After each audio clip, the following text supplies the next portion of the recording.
हिजाब विवाद में फैसला आ गया है और हाईकोर्ट ने यह साफ कर दिया कि छात्र स्कूल में यूनिफॉर्म ही पहने उससे इनकार नहीं कर सकते हैं। कोर्ट ने कहा कि हिजाब इस्लाम के धार्मिक व्यवहार का अनिवार्य हिस्सा नहीं है, जबकि स्कूल यूनिफॉर्म व्यवस्था बनाने के लिए एक वाजिब पाबंदी है। छात्र स्कूल यूनिफॉर्म पहनने से इनकार नहीं कर सकते हैं। इस आधार पर कर्नाटक हाईकोर्ट ने स्कूलों में हिजाब का समर्थन करने वाली सारी याचिकाओं को खारिज कर दिया है।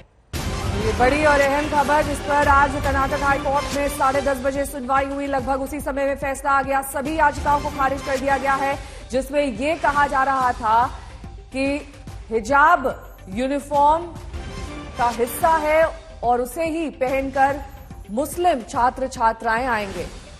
लेकिन अब इन सभी याचिकाओं को खारिज कर दिया गया है, जिसमें हिजाब का समर्थन किया गया था। हिजाब पहनना इस्लाम में अनिवार्य नहीं है, ये हाईकोर्ट की ओर से साफ कर दिया गया है। ऐसे में जो स्कूल की गाइडलाइंस हैं, जो रूल्स हैं यूनिफॉर्म को लेकर, उनका पालन सभी छात्रों को करना होगा। तो जो याचिकाएं थी वो खारिज कर दी गई। सभी याचिकाओं को कोर्ट की तरफ से अब खारिज किया गया है। हालांकि एहतियाती तौर पर कई जगहों पर धारा 144 लागू की गई है ताकि सुरक्षा की कहीं कोई दिक्कत ना हो। सुरक्षा के पुख्ता इंतजाम भी किए गए हैं। पुलिस की तैनाती अलग अलग जगहों पर दिख रही है और एहतियाती तौर पर कॉलेज और स्कूल भी बंद रखे गए हैं, क्योंकि आज बड़ा फैसला हिजाब विवाद से जो उठा था उस पर आने वाला था और यह फैसला आया। तो अब इसमें साफ तौर पर जो याचिकाएं हैं वो खारिज कर दी गई हैं और इसके साथ ही साथ यह भी कह दिया गया कि छात्र स्कूल यूनिफॉर्म पहनकर ही स्कूल जाएं। ये कोर्ट की तरफ से कहा गया है कि ये जो तरीका है यही सही है। हिजाब अनिवार्य नहीं है इस्लाम में, इस बात का जिक्र भी कोर्ट की तरफ से किया गया है। इस निर्णय का मैं स्वागत करता हूं। मैं सभी संबंधित लोगों से अपील करता हूं कि अभी देश और राज्य आगे बढ़ना है। ये संकुचित चीजों में हम नहीं पड़ना है। जो हाईकोर्ट का निर्णय है सबको पालन करके एक शांति का माहौल बना के रखना है। और जो छात्र जो है उनका मूलभूत काम है अध्ययन करना, ज्ञानार्जन करना, यही काम है।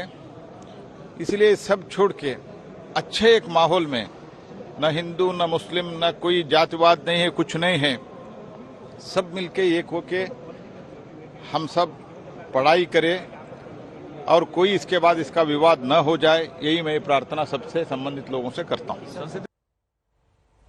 तो ये मामला अब यही थमता नहीं दिखाई दे रहा है, क्योंकि सभी याचिकाएं कर्नाटक हाईकोर्ट में खारिज होने के बाद अब सुप्रीम कोर्ट का रुख करेंगे तमाम छात्र जो कि हिजाब के समर्थन में है। अनीशा माथुर मेरी सहयोगी से तमाम जानकारी के साथ जुड़ गई। अनीशा, अब सुप्रीम कोर्ट का रुख करेंगे छात्र? जी हाँ, देखिए, हमने अभी बात की है कुछ पिटिशनर्स के वकीलों से। एडवोकेट शाहुल जो पहले जो 3-4 लड़कियां जो हाईकोर्ट गई थी उनके वकील रहे हैं, उनका ये कहना है कि कंसल्टेशन की जा रही है।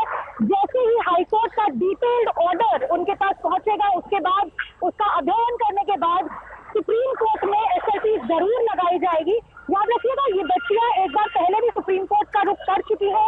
पहले जब हाईकोर्ट ने इंटरिम आदेश देने से मना कर दिया था, इंटरिम प्रोटेक्शन देने से मना कर दिया था, ये कह दिया था कि आप जब तक फाइनल ऑर्डर नहीं आता तब तक आप बिना हिजाब के ही स्कूल या कॉलेज जाएं, तब भी ये लोग हाईकोर्ट की का दरवाजा खटखटाने गए थे। तब भी उन्होंने कहा था कि सुप्रीम कोर्ट को इस मामले में ये मामला उठाना चाहिए और ये क्योंकि ये फंडामेंटल राइट्स का मामला है। तो अब जब हाईकोर्ट ने अपना वर्डिक्ट दे दिया है, ये कहा गया है कि हिजाब जो है एसेंशियल रिलीजियस प्रैक्टिस नहीं है, कि जो यूनिफॉर्म है ये रीजनेबल रिस्ट्रिक्शन है, तो अब इनके वकील यही कह रहे हैं साफ साफ कि हम जरूर सुप्रीम कोर्ट में अपील करेंगे। तो निशा, कुल मिलाकर देखिए यहां पर अब सुप्रीम कोर्ट ये पूरा मामला जो है वो जाता हुआ नजर आ रहा है, क्योंकि याचिकाकर्ता कह रहे हैं कि हम सुप्रीम कोर्ट का रुख करेंगे। लेकिन सवाल इसमें यह है कि कई स्कूल कॉलेज जो हैं वो बंद थे। क्या वो जब तक सुप्रीम कोर्ट मामला जाता है, वहां हियरिंग होती है और उसका फैसला आता है, तब तक ये स्कूल कॉलेज बंद रहेंगे या अभी के लिए उनको ओपन कर दिया जाएगा? देखिए, अभी तो फिलहाल क्योंकि हाईकोर्ट का फैसला आ गया है, तो हाईकोर्ट का फैसला जो है वो सर्वमान्य होता है। स्टेट कर्नाटक स्टेट में आपको हाईकोर्ट का फैसला मानना ही पड़ेगा। आपके पास ऑप्शन है कि आप सुप्रीम कोर्ट पर जाएं, वहां पर अपनी बात रखें, वहां पर से अगर स्टे लेने की कोशिश कीजिए। लेकिन फिलहाल आज का क्योंकि वर्डिक्ट आ चुका है, हाईकोर्ट ने साफ तौर पे कह दिया है कि ये रीजनेबल रिस्ट्रिक्शन है, आप यूनिफॉर्म से ऑब्जेक्शन नहीं कर सकते और हिजाब जो है वो एसेंशियल रिलीजियस प्रैक्टिस का हिस्सा नहीं है। इसलिए फिलहाल के लिए सभी स्कूल कॉलेजेस को खोला जाएगा और इस वक्त अब हमें कर्नाटक सरकार क्या अगला कदम उठाती है ये देखना होगा। लेकिन फिलहाल कोर्ट की तरफ से कोई रुकाव नहीं है, कोई रुकावट नहीं है, कोई रिस्ट्रिक्शन नहीं है जब तक ये बच्चे अपील लेकर सुप्रीम कोर्ट नहीं जाते। अगर सुप्रीम कोर्ट कहता है कि कोई हम सुनेंगे या कोई स्टे लगता है तो आगे तो फिर वो सुप्रीम कोर्ट के ऑर्डर के हिसाब से देखना होगा। लेकिन फिलहाल सभी स्कूल कॉलेजेस के खुलने की पूरी उम्मीद है। लेकिन आप ये भी देखिए कर्नाटक में क्योंकि इस वक्त सरकार को डर है कि कुछ अनहोनी घटना ना हो, इसलिए धारा 144 कई डिस्ट्रिक्ट में लगाई हुई है। बिल्कुल एहतियातन धारा 144 लगा दी गई है क्योंकि ये माना जा रहा है प्रशासन की ओर से कि ये विवाद यही नहीं थमने वाला है। इसको लेकर प्रोटेस्ट जगह जगह पर किए जा सकते हैं। कई ऐसे इलाके हैं जिन्हें चिन्हित किया गया है जो खासतौर पर ऐसे छात्र छात्राओं से घिरे हुए हैं जहां देखा जा सकता है कि प्रोटेस्ट हो सकता है इस पूरे फैसले के विरोध में। लेकिन इस बीच अनीशा ये भी समझना होगा कि जिस तरीके से हिजाब विवाद ने तूल पकड़ा था कर्नाटक के अलग अलग हिस्सों में, सिर्फ एक हिस्से तक ये सीमित नहीं था। ऐसे में आज के इस फैसले का किस तरीके से असर देखा जा सकता है ये समझना बेहद जरूरी है क्योंकि तमाम ऐसे मुस्लिम छात्र छात्राएं हैं जो ये चाहते हैं कि हिजाब उनकी स्कूल यूनिफॉर्म का हिस्सा बने। ऐसे में आज की कोर्ट की रूलिंग के बाद उनका रुख किस तरीके का होगा, इसको लेकर प्रशासन ने अपनी ओर से सख्त इंतजाम किए हैं। धारा 144 लागू की गई है। ये बेहद संवेदनशील मामला है और यहां पर कोर्ट ने खुद ये कहा है कि हिजाब इस्लाम का हिस्सा नहीं है, इसका अनिवार्य हिस्सा नहीं है। ऐसे में जो स्कूल कॉलेज कहते हैं यूनिफॉर्म को लेकर उनकी जो गाइडलाइंस हैं, उनके जो रूल्स हैं, उन्हें छात्रों को मानना पड़ेगा। ये पूरा विवाद 1 जनवरी से शुरू हुआ था। उसके बाद उडुपी कॉलेज की 6 लड़कियों ने प्रेस कॉन्फ्रेंस कर कॉलेज प्रशासन के खिलाफ मोर्चा खोला था। फिर उसमें याचिका दाखिल की, एक लंबी प्रोसेस चली, सुनवाई की, जिसके बाद आज जब फैसला आया है तो इस फैसले में साफ तौर पर कह दिया गया कि छात्र जो हैं वो स्कूल यूनिफॉर्म से इनकार नहीं कर सकते। जो नियम स्कूल की तरफ से बनाए जा रहे हैं उसको हर छात्र को अनुशासनात्मक ढंग से देखना और उसको पालन करना जरूरी है। हाईकोर्ट के फैसले को सुप्रीम कोर्ट में याचिकाकर्ता चुनौती दे सकते हैं, ये जानकारियां भी सामने आ रही हैं। तो अब पूरा विवाद जो है आपको बता दें, जो हिजाब को लेकर शुरू हुआ था, अब उस पर जब फैसला आया है हाईकोर्ट का तो उसमें साफ तौर पर कह दिया गया है कि स्कूल में जो यूनिफॉर्म है सभी छात्र छात्राओं को उसी का पालन करना चाहिए, यूनिफॉर्म पहनकर ही जाना चाहिए। यूनिफॉर्म का अर्थ है मतलब एक जैसी फॉर्म।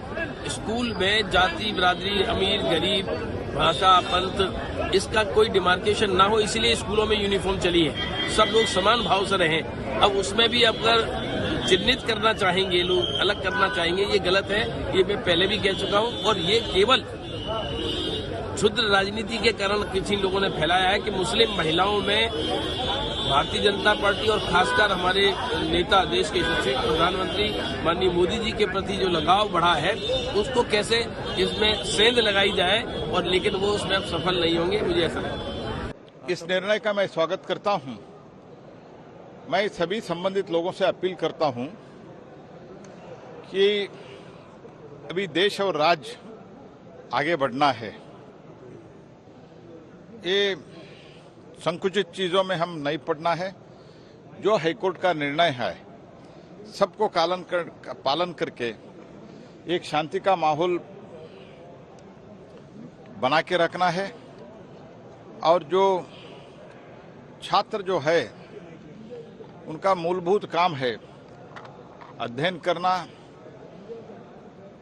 ज्ञानार्जन करना, यही काम है। इसलिए सब छोड़ के अच्छे एक माहौल में, न हिंदू न मुस्लिम न कोई जातिवाद नहीं है, कुछ नहीं है, सब मिलके एक होके हम सब पढ़ाई करें और कोई इसके बाद इसका विवाद न हो जाए, यही मैं प्रार्थना सबसे संबंधित लोगों से करता हूँ। देखिए, यूनिफॉर्म अपने आप में अमीरी और गरीबी को विभाजित नहीं करती है। यूनिफॉर्म का हिंदी में अर्थ ही होता है समानता। पुलिस में लोग अलग अलग पहना करते तो वो फिर राजा की फौज होती ना कि उसकी होती। इसलिए स्कूल के यूनिफॉर्म में अमीर से लेकर गरीब तक सभी लोग जब एक चीज पहनते हैं तो डिस्क्रिमिनेशन नहीं होता है, तो उससे बच्चों में हीन भावना नहीं आती है। तो ये देश है ना, ये संविधान और कानून से चलेगा। परंपराएं, प्रथाएं और अंधविश्वास समाज में व्याप्त है, लेकिन मैं इस फैसले का स्वागत करता हूँ। नलिनी शर्मा हमारे साथ, हमारे सहयोगी लगातार मौजूद है। नलिनी, जिस तरीके से कोर्ट का ये फैसला आया, ये भी जानकारी कि अब सुप्रीम कोर्ट भी याचिकाकर्ता जा सकते हैं, लेकिन कोर्ट के वो कौन कौन से पॉइंटर्स थे, कौन कौन सी प्रमुख बातें जो फैसले में कही गई हैं? देखिए, 3 मेन चीजें बोली हैं आज कर्नाटका हाई कोर्ट ने, जिसके बेसिस पे ये सारी पिटिशन जो स्टूडेंट्स ने सारी याचिकाएं जो स्टूडेंट्स ने कर्नाटका हाई कोर्ट में डाली थी वो सब खारिज हो चुकी हैं। सबसे पहले कर्नाटका हाई कोर्ट ने ये बोला है कि हिजाब पहनना इस्लाम में एसेंशियल रिलीजियस प्रैक्टिस नहीं है। सिर्फ एसेंशियल रिलीजियस प्रैक्टिस आर्टिकल 15 के अंडर उसको प्रोटेक्ट किया जाता है कॉन्स्टिट्यूशन में, फंडामेंटल राइट्स में।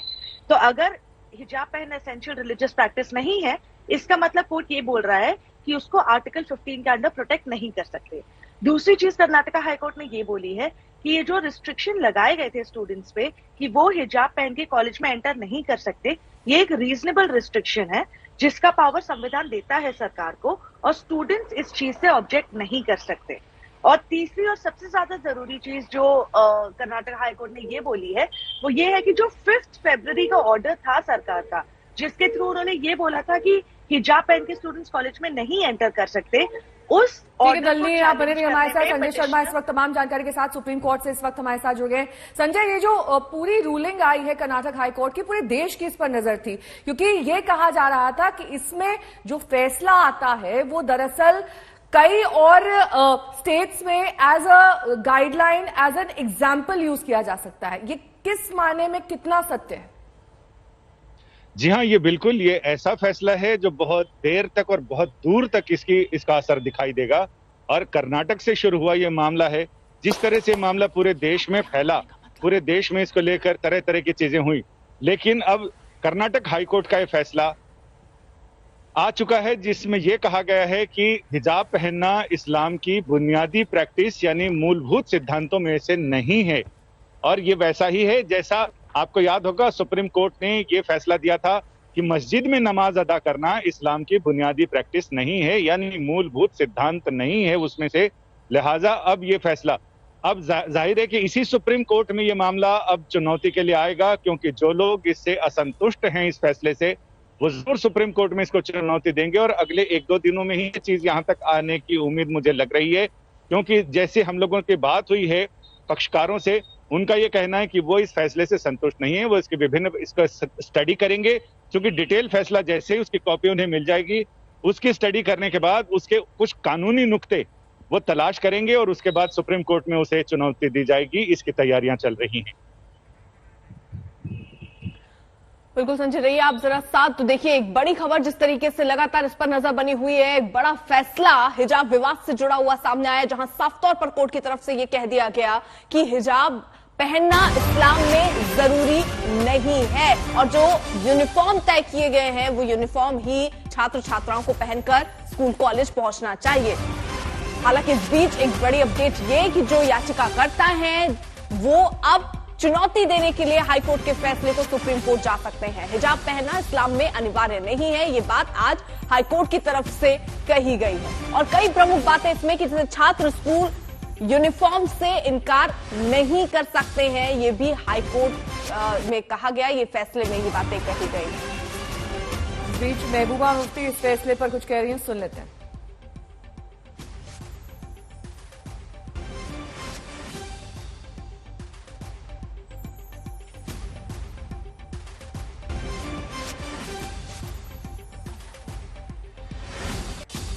महबूबा मुफ्ती ने कहा है कि एक तरफ तो महिला सशक्तिकरण की बात करते हैं, दूसरी तरफ ये फैसला निराशाजनक है, ऐसा मानना है महबूबा मुफ्ती का।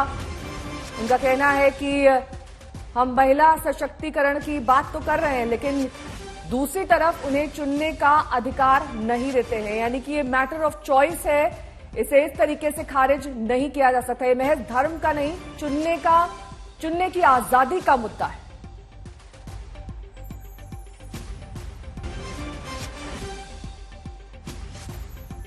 संजय शर्मा मेरे सहयोगी इस वक्त तमाम जानकारी के साथ जुड़ गए हैं। संजय, देखिए, अब तमाम राजनीतिक दल इसको अलग अलग तरीके से, अलग चश्मे से देखेंगे, लेकिन मूलभूत मुद्दा यह है कि कोर्ट ने साफ तौर पर यह कहा कि इस्लाम का यह अनिवार्य हिस्सा नहीं है। ऐसे में इस्लाम को ढाल बनाकर इसे नहीं कहा जा सकता कि हिजाब सही है स्कूल पहनकर जाना। जी हाँ, बिल्कुल। कोर्ट ने साफ कर दिया है कि इस्लाम के बुनियादी सिद्धांतों में हिजाब पहनना शामिल नहीं है। जो 5 सिद्धांत या सिख धर्म के 5 ककार हैं, उस तरह से हिजाब इस्लाम के मूलभूत सिद्धांतों में शामिल नहीं है। लिहाजा ये बिना हिजाब के भी आदमी मुसलमान रह सकता है। ये वैसा ही है जैसा सुप्रीम कोर्ट ने फैसला दिया था कि मस्जिद में नमाज पढ़ना इस्लाम का मूलभूत सिद्धांत नहीं है। लिहाजा मस्जिद में नमाज पढ़ने की अनिवार्यता नहीं, यानी उससे इस्लाम के मानने और उस पर कोई असर नहीं पड़ेगा। वैसा ही हिजाब को लेकर है कि हिजाब पहनना इस्लाम का नियम जरूर है, लेकिन वो बुनियादी और मूलभूत सिद्धांतों में से नहीं है कि उसके बगैर इस्लाम की कल्पना नहीं की जा सकती। ऐसा नहीं है। सुप्रीम कोर्ट ने कर्नाटक हाई कोर्ट ने अपने फैसले में यह माना है, और जाहिर है कि अब जो पक्ष असंतुष्ट है, यानी याचिकाकर्ता, जिन्हें तगड़ा झटका लगा है और जिनकी वजह से पूरे देश में ये विवाद उठ गया था, अब वो सुप्रीम कोर्ट आने की तैयारी में है, इस फैसले को चुनौती देने की तैयारी। 5 राज्यों में करारी हार के बाद कांग्रेस के घर में घमासान है। पंजाब में कांग्रेस के ही सांसद आरोप लगा रहे कि नवजोत सिंह सिद्धू की वजह से पंजाब में कांग्रेस हारी, तो दिल्ली में भी बगावत के सुर बुलंद है।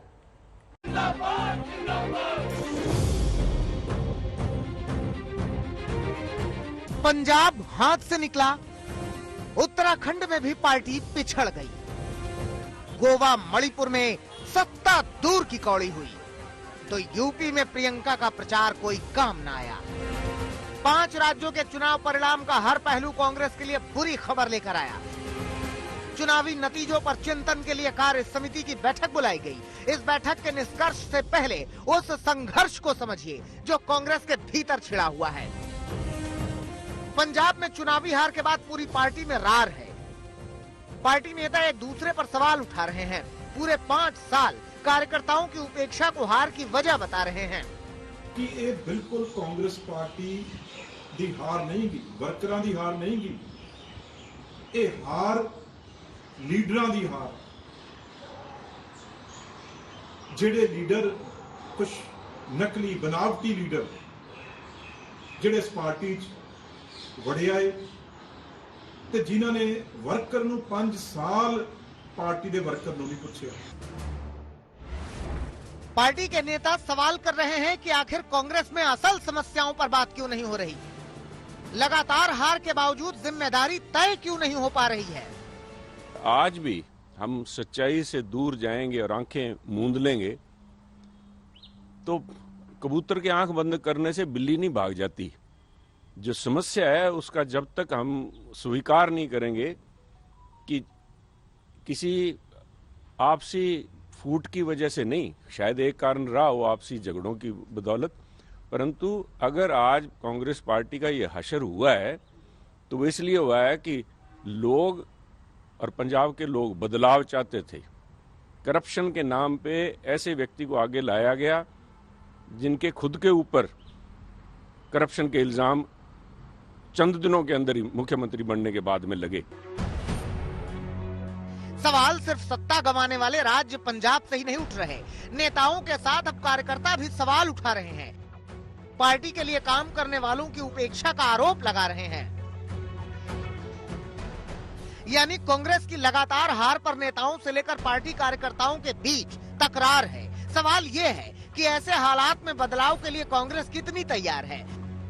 सूत्रों के हवाले से खबर है कि 5 राज्यों में हार के बाद कार्य समिति की बैठक में सोनिया गांधी ने खुद से नेतृत्व में बदलाव की पेशकश की। सोनिया गांधी ने कहा कि कुछ लोगों को लगता है कि गांधी परिवार की वजह से पार्टी कमजोर हो रही है। अगर आप लोगों को ऐसा लगता है तो हम किसी भी प्रकार का त्याग करने के लिए तैयार हैं। पहला मकसद है कांग्रेस को मजबूत करना। हालांकि सोनिया गांधी की पेशकश के बाद भी पार्टी में अभी बदलाव की कोई बात नहीं हो रही।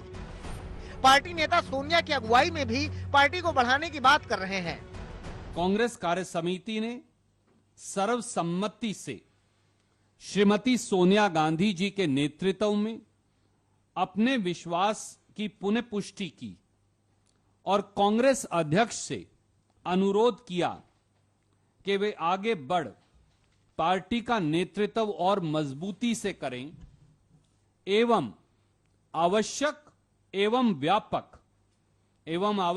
तथा व्यापक संगठनात्मक बदलाव करें।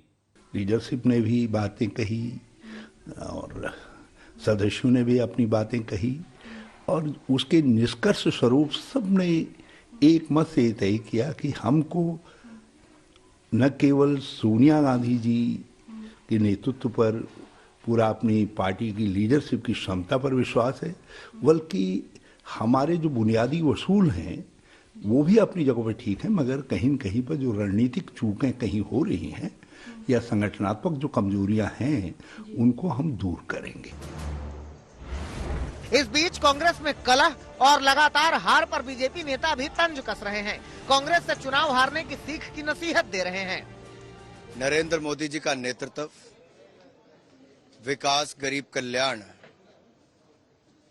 कहीं ना कहीं धरातल पर उसका बहुत बड़ा फर्क पूरे चुनाव में चारों राज्यों में देखने को मिला और मोदी जी की छवि का भारतीय जनता पार्टी को चारों राज्यों में वापस सत्ता में आने में बहुत बड़ा एक लाभ मिला है।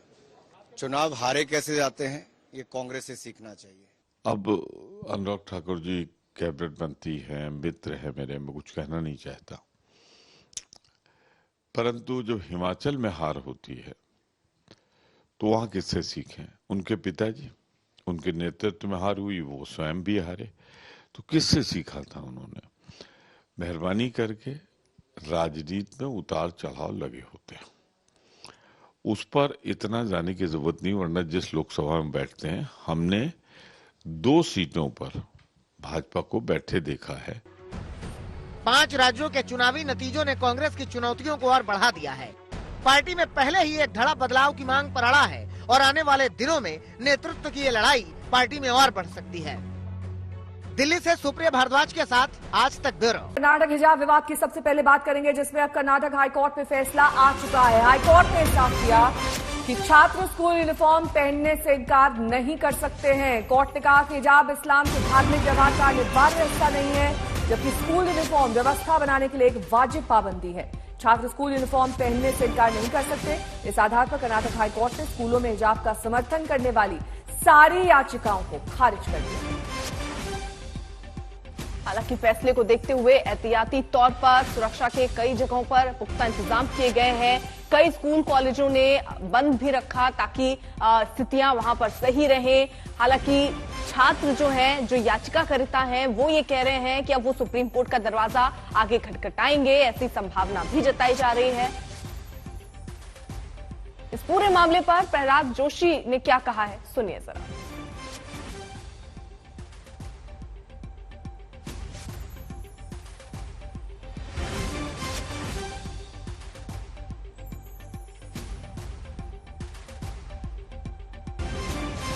बातचीत करने के लिए संसदीय मंत्री प्रहलाद जोशी। प्रहलाद जी, आज हिजाब को लेकर कर्नाटक हाईकोर्ट ने साफ साफ कह दिया है कि हिजाब जो है किसी भी धार्मिक उसका जो है प्रतीक नहीं है, इसलिए जो भी यूनिफॉर्म स्कूल कॉलेज डिसाइड करते हैं, इंस्टीट्यूट डिसाइड करते हैं, वही पहन के आना चाहिए। जो कुछ भी निर्णय जजमेंट आज हाईकोर्ट ने दिया है उसको सबको पालन करना है। तो अभी जो कुछ भी हुआ है, मैं इतना ही निवेदन करता हूं, छात्र का एक ही उद्देश्य रहना चाहिए, पर्पज रहना चाहिए, एम रहना चाहिए कि ज्ञानार्जन करना। अभी आप ज्ञान के लिए जा रहे हैं, ये सब बंद करिए, किसी में इसमें ज्यादा पॉलिटिकल स्टेटमेंट मत कराइए। कृपया जाके कॉलेज या स्कूल में पढ़िए और ये सब जो कुछ भी हुआ है वो भूल के सब भाईचारा दिखाते हुए काम अपने कॉलेज में, अपने स्कूल में पढ़ाई करिए। इतने मैं निवेदन करता हूं। इसमें फिर से, क्योंकि अभी न्यायालय ने निर्णय दे दिया है, सबको मानना पड़ेगा। तो हमारा इसमें तो कोई और कोई ऑप्शन भी नहीं है। It is a mandatory that everybody should follow it. इतना ही मैं निवेदन करता हूं, इसमें ज्यादा पॉलिटिक्स न करते हुए सब इसका स्वागत करें और इसके पालन करें। सर, इसमें लेकर जो कंट्रोवर्सी जब हुई थी तो कर्नाटक से चलती चलती उत्तर प्रदेश, महाराष्ट्र तक पहुंच गई थी। कुछ लोगों ने कहा था कि ये धर्म के ऊपर जो है वो कुठाराघात है। नहीं, इसमें मैं इस तरफ मैं इस समय मैं ज्यादा टिप्पणी नहीं करना चाहता हूं। अभी हाईकोर्ट का निर्णय हुआ है, हाईकोर्ट का निर्णय सभी पालन करें, यही मैं नीति नहीं होनी चाहिए, नहीं होना चाहिए, पक्का नहीं होना। ये थे प्रहलाद जोशी। कैमरामैन संजीव कुमार के साथ हिमांशु मिश्रा, दिल्ली, आज तक। और इस पूरे मामले से जुड़ी एक और बड़ी खबर आपको बता दें कि सारी याचिकाएं खारिज होने के बाद अब याचिकाकर्ता सुप्रीम कोर्ट जाने का मन बना चुके हैं। हाईकोर्ट के इस फैसले कर्नाटक हिजाब विवाद में छात्रों की याचिका खारिज कर दी गई है। सभी याचिकाएं जो की गई थी उन्हें अब खारिज कर दिया है, जिसमें कोर्ट में साफ तौर पर यह कहा गया है कि हिजाब धर्म का अनिवार्य हिस्सा नहीं है। मुख्तार अब्बास नकवी क्या कुछ कहें, सुनिए।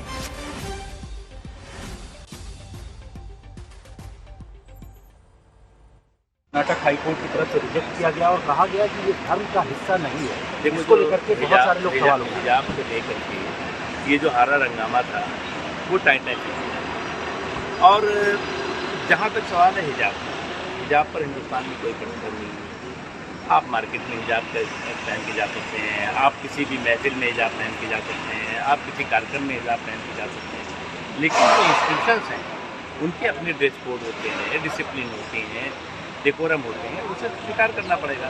हिजाब को लेकर हरा रंगामा एक साजिश और षड्यंत्र के तहत किया गया था ताकि मुस्लिम लड़कियाँ फॉर्मल एजुकेशनल इंस्टीट्यूशन से बाहर फेंकी जा सकें और ऐसी तालिबानी सोच वाली संस्थानों में जा सकें और उनमें दाखिला करा सकें। ये एक षड्यंत्र है जो अपने आप में टाइटैटिक हुआ है। एक चीज़, दूसरी चीज़ ये कि आप 50,000 से ज़्यादा माइनॉरिटी इंस्टीट्यूशन इस देश में है जिनके अपने अपने ड्रेस कोड हो सकता है, उसमें हिजाब भी हो, 50,000 से ज़्यादा मदरसे भी हैं। तो इसलिए जिन इंस्टीट्यूशंस के जो ड्रेस कोड और डिसिप्लिन हैं उसे ही मानना पड़ेगा। ये संविधान भी यही कहता है और समाज का भी यही कहता है। दो सहयोगी इस वक्त हमारे साथ जुड़ चुके हैं। संजय शर्मा हमारे साथ मौजूद है और हिमांशु मिश्रा हमारे साथ मौजूद है। हिमांशु का जल्दी से रुक कर लेते हैं। हिमांशु, देखिए अब ये जो बड़ा फैसला आया है, अब प्रहलाद जोशी से आपने ही बात की, वो कह रहे हैं कि इस पर अब राजनीति नहीं होनी चाहिए, लेकिन कई बयान सामने आ रहे हैं। महबूबा मुफ्ती कह रही हैं कि ये अधिकार तो देना चाहिए महिलाओं को कि आप क्या पहनना चाह रही हैं, वो अधिकार नहीं छीनना चाहिए।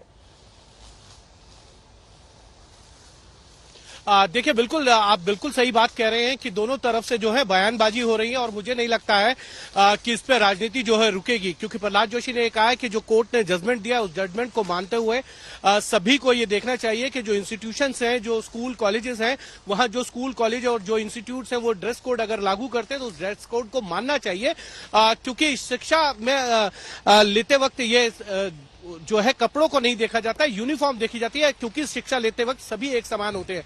लेकिन दूसरी तरफ जो विपक्षी पार्टियां हैं वो इस पर राजनीति जरूर करेंगी, क्योंकि जिस तरीके से महबूबा मुफ्ती का बयान आया है, उन्होंने ये कहा है कि एक तरफ से जो है बड़ी खबर का रुख करेंगे। बीजेपी संसदीय दल की बैठक में प्रधानमंत्री नरेंद्र मोदी ने परिवारवाद को लेकर विपक्ष को घेरा है, विपक्ष पर निशाना साधा है। उन्होंने कहा कि परिवारवादी पार्टियां देश को खोखला कर रही हैं। बीजेपी सांसदों को संबोधित करते हुए उन्होंने कहा कि 2024 के लोकसभा चुनाव में परिवारवादी पार्टियों को कश्मीर से लेकर कन्याकुमारी तक उजागर करना है। उन्होंने ये भी कहा कि देश को परिवारवाद से मुक्ति दिलाना है। हिमांशु मेरे सहयोगी इस तमाम जानकारी के साथ जुड़े हुए हैं। हिमांशु, देखिए जिस बात की आशंका जताई जा रही थी वो यहाँ पर मुख्य तौर पर सामने आया। प्रधानमंत्री ने कहा कि परिवारवाद से देश को मुक्त कराना है। अब 4 राज्यों में तो ऐसा होता हुआ दिखाई दे गया, क्योंकि वहां पर लगभग कांग्रेस का सुपड़ा साफ हो गया। कभी भी वो किसी भी पार्टी का नाम नहीं लेते हैं, लेकिन यहाँ पर तो मैसेज साफ था और ये अब जग जाहिर हो गया है कि किस पार्टी किस परिवार की वो बात कर रहे हैं। देखिए, बिल्कुल ये जग जाहिर होता है जब प्रधानमंत्री नरेंद्र मोदी बोलते तो वो किसी का नाम नहीं लेते, किसी पार्टी का नाम नहीं लेते, लेकिन जो है वो कह सकते हैं कि इनडायरेक्ट वे में जो है वो सीधी चोट करते हैं जहां उनको चोट करनी चाहिए। तो उन्होंने परिवारवाद का नाम लेके कांग्रेस और समाजवादी पार्टी दोनों को साफ कर दिया है कि परिवारवाद जो है देश को खोखला कर रहा है और 2024 के अंदर जब हम जाएं चुनाव में तो कश्मीर से लेकर कन्याकुमारी तक जो है परिवारवाद के जो कृत्य हैं परिवारवाद पार्टियों के, उसको उजागर करके हमको जाना चाहिए, क्योंकि परिवारवाद जो है वो अब इस देश से खत्म होना चाहिए। इस देश के लोकतंत्र के लिए अगर कोई परिवारवाद जो है वो सबसे खतरनाक है। और साथ ही साथ प्रधानमंत्री नरेंद्र मोदी ने एक बात बड़ी और बोली है नया, वो ये भी बोल दिया उन्होंने कि जो है जिन सांसदों के बेटों को टिकट नहीं मिली है या बेटियों को टिकट नहीं मिली है, तो उसके लिए अगर कोई पापी है तो उस पाप को मैंने किया है, यानी कि उसकी रिस्पॉन्सिबिलिटी उन्होंने खुद ली है। उन्होंने कहा कि हम भी नहीं चाहते, सीधा सीधा कह दिया, अगर हम दूसरी पार्टी के परिवारवाद के ऊपर सवाल उठाते तो मैं नहीं चाहता हूं कि हमारे यहां भी जो है परिवारवाद को आगे बढ़ाया जाए, यानी कि कोई सांसद है, कोई मंत्री है तो उसके बेटे को विधायक या सांसद का टिकट दिया जाए, ये वो इस पार्टी में नहीं होने देना चाहते। और इसीलिए उन्होंने कहा कि अगर ये पाप है सांसदों के बेटों को टिकट देना, तो ये पाप उन्होंने किया है, यानी कि टिकट अब किसी भी सांसद या किसी बड़े नेता के बच्चों को टिकट जो है वो अब इस पार्टी के अंदर जो है आपको नहीं मिलेगा ऐसा देखने को कि उनके परिवार के लोगों को टिकट भी मिल रहा है। तो ये बड़ी बात बीजेपी संसदीय दल की बैठक में प्रधानमंत्री नरेंद्र मोदी की तरफ से कहा गया। आप हिमांशु बहुत बहुत शुक्रिया तमाम जानकारी के लिए। तो देखिए, चारों राज्यों में महाविजय के बाद बीजेपी संसदीय दल की बैठक में प्रधानमंत्री का जोरदार स्वागत हुआ। बीजेपी सांसदों को संबोधित करते हुए प्रधानमंत्री ने मिशन 2024 के लिए एजेंडा सेट कर दिया।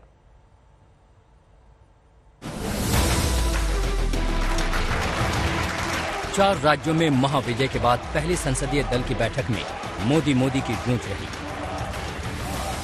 पीएम के बैठक में पहुंचते ही बीजेपी सांसदों ने खड़े होकर ताली बजाई।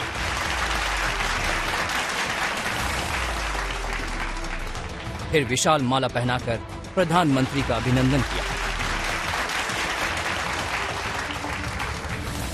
सांसदों के साथ बीजेपी ने न सिर्फ जीत का जश्न मनाया, बल्कि विजय पर मंथन भी किया।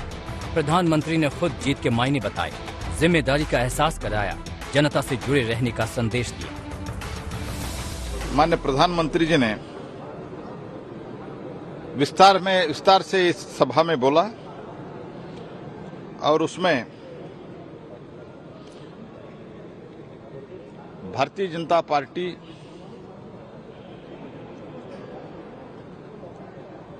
कैसे परिवारवाद के खिलाफ एक माहौल अभी देश में है और जो लोगों का भावना है वो भावना के आदर करते हुए भारतीय जनता पार्टी किसी हमारे परिवार के बीच में टिकट न देने का संकल्प जो निर्णय किया था उसका कैसे बहुत हमारे एमपीज एमएलए उसको स्वीकारा। चार राज्यों में बीजेपी की जीत जबरदस्त है। सत्ता में रहते हुए बीजेपी ने यूपी, उत्तराखंड, गोवा और मणिपुर में शानदार वापसी की, इसलिए जश्न भी खास है। बीजेपी की होली तो 10 मार्च को ही शुरू हो गई थी। उसी शाम प्रधानमंत्री बीजेपी मुख्यालय पहुंचे तो फूलों की बारिश हुई, ढोल नगाड़े बजने लगी। देखो कौन आया, भारत माता। पार्टी के हर छोटे मोटे सभी कार्यकर्ताओं ने उनके अथक परिश्रम से आज एनडीए के लिए जीत का चौका लगाया है। 5 साल का कार्यकाल पूरा करने वाले किसी मुख्यमंत्री के दोबारा चुने जाने का ये पहला उदाहरण है। कल संसद के बजट सत्र का दूसरा पार्ट शुरू हुआ तो सदन में मोदी मोदी गूंजने लगा। बीजेपी सांसदों ने लोकसभा में प्रधानमंत्री का स्वागत मोदी मोदी के जय घोष से किया।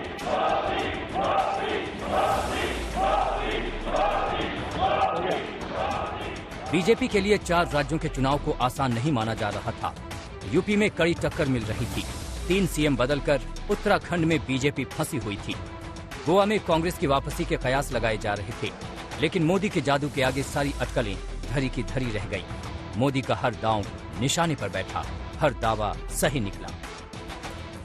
और देश हमसे अपेक्षा करता है कि मोदी जी आपकी सरकार सिर्फ प्रामाणिक रहे इतना इनफ नहीं है। आप ही हैं, आप ही की सरकार है जो भ्रष्टाचारियों को सजा कर सकती है, उन पर कठोर से कठोर कार्रवाई कर सकती है। मुझे बताइए, जनता की इस अपेक्षा को मुझे पूरा करना चाहिए कि नहीं करना चाहिए? जनता की आशा आकांक्षा के लिए सरकार ने जिम्मेवार व्यवहार करना चाहिए कि नहीं करना चाहिए? मोदी चुनावी जीत की मशीन है। 4 राज्यों में जीत का जश्न खत्म नहीं हुआ और मोदी अगले मिशन में लग गए। गुजरात में इस साल के अंत में चुनाव है। प्रधानमंत्री ने इस जंग की तैयारी अभी से शुरू कर दी। दिल्ली से हिमांशु मिश्रा के साथ आज तक ब्यूरो।